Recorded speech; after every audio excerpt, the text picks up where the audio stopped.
CIET NCERT ವತಿಯಿಂದ ಪ್ರಸ್ತುತಪಡಿಸಲಾಗುತ್ತಿರುವ ಕಾರ್ಯಕ್ರಮ bus number. Madam, ಸ್ವಲ್ಪ ನೋಡ್ಕೊಂಡು ಹೋಗಿ. ಈ ಬಸ್ ಎಲ್ಲಿಗೆ ಹೋಗುತ್ತೆ? ನಾನು ಕಿಶನ್ಗಢಕ್ಕೆ ಹೋಗ್ಬೇಕು. ಈ ಬಸ್ಸಿನ ನಂಬರ್ ಎಷ್ಟು? ಬರುವ ಮತ್ತು ಹೋಗುವ ಬಸ್ಗಳ ಹಿಂದೆ ಓಡುತ್ತಿದ್ದ ಆ ಮಹಿಳೆಯನ್ನು ಸುಮನ್ ಬಹಳ ಹೊತ್ತು ನೋಡುತ್ತಿದ್ಲು. ಅವಳಿಗೆ ತಡೆಯಲು ಸಾಧ್ಯವಾಗಲಿಲ್ಲ ಮತ್ತು ಹತ್ತಿರ ಹೋಗಿ ಮಹಿಳೆಯನ್ನು ಕೇಳಿದ್ಲು.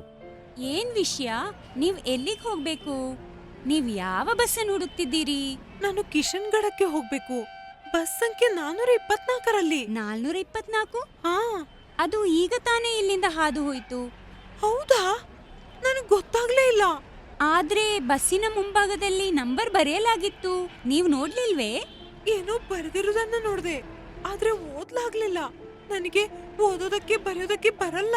ಇದನ್ನು ಕೇಳಿದ ಸುಮನಿಗೆ ಆಶ್ಚರ್ಯವಾಯಿತು. ಯಾರಾದರೂ ಸಂಖ್ಯೆಗಳನ್ನು ಓದಲು ಸಾಧ್ಯವಿಲ್ಲವೇ? ಅಷ್ಟರಲ್ಲಿ ಸುಮನಳ ಬಸ್ ಕೂಡ ಬಂದಿತ್ತು ಮತ್ತು ಅವಳ ಸ್ನೇಹಿತೆ ಅವಳನ್ನು ಕರೆದ್ಲು.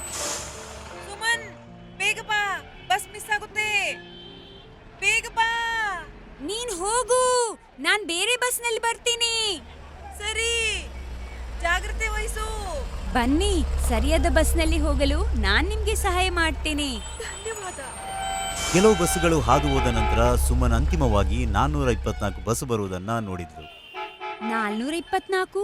ನೋಡು, ನಿನ್ನ ಬಸ್ಸು ಬಂದಿದೆ. ಇದು ನಿನ್ನನ್ನು ಕಿಶನ್ಗಢದಲ್ಲಿ ಬಿಡುತ್ತದೆ. ನಿಮ್ಗೆ ಬಹಳ ಬಹಳ ಧನ್ಯವಾದ. ಜೋಪಾನವಾಗಿ ಹೋಗಿ.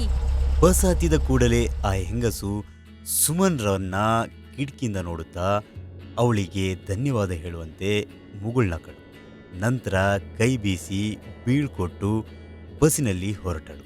ತನ್ನ ಬಸ್ಸಿಗಾಗಿ ಕಾಯುತ್ತಿರುವಾಗ ಸುಮನ್ ಯಾರಿಗಾದರೂ ಸಹಾಯ ಮಾಡಿದ ಸಂತೃಪ್ತಿ ಮಾತ್ರವಲ್ಲದೆ ಹಲವು ಪ್ರಶ್ನೆಗಳು ಕಾಡತೊಡಗಿದವು. ಇದು ಹೇಗೆ ಸಾಧ್ಯ? ಮುಂದೆ ಬರೆದಿರುವ ಬಸ್ ನಂಬರ್ ಅನ್ನು ಓದಲು ಸಾಧ್ಯವಾಗಲಿಲ್ಲ. ಇದನ್ನು ಪ್ರತಿಯೊಬ್ಬರು ತಿಳ್ಕೊಳ್ಬೇಕಲ್ವಾ? ನಾನು ಇದರ ಬಗ್ಗೆ ಯೋಚಿಸಿದ್ದೇನೆ.